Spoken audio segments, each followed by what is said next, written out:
बहुत समय पहले हरियाली से भरे एक बड़े जंगल में 3 खास दोस्त रहते थे। हाथी गणेश, बंदर चिंकी और शेर विक्रम। हाथी गणेश ताकतवर और शांत स्वभाव का था।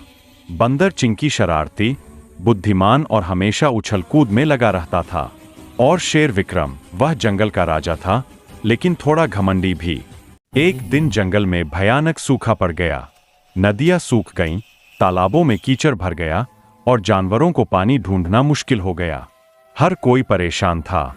शेर विक्रम ने जंगल के बीच एक सभा बुलाई।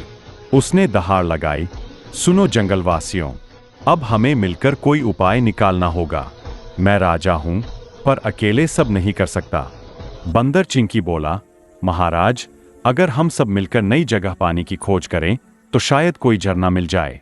हाथी गणेश ने सहमति जताई, मैं अपनी सूंड से मिट्टी हटा सकता हूं, अगर कहीं जमीन के नीचे पानी है तो निकाल लूंगा। शेर ने मुस्कुराकर कहा, ठीक है, चलो फिर कल सुबह हम तीनों पानी की खोज पर निकलते हैं।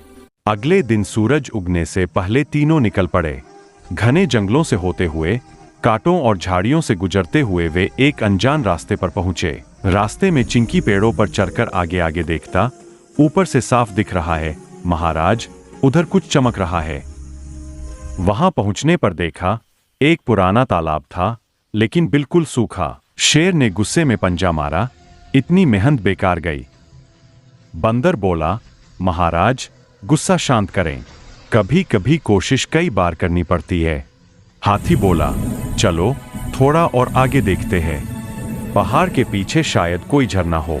तीनों आगे बढ़े और पहाड़ की तलहटी में पहुंचे। वहां उन्हें एक गुफा दिखी और गुफा के पास शेर के पैरों के निशान जैसे बड़े पंजे के निशान थे।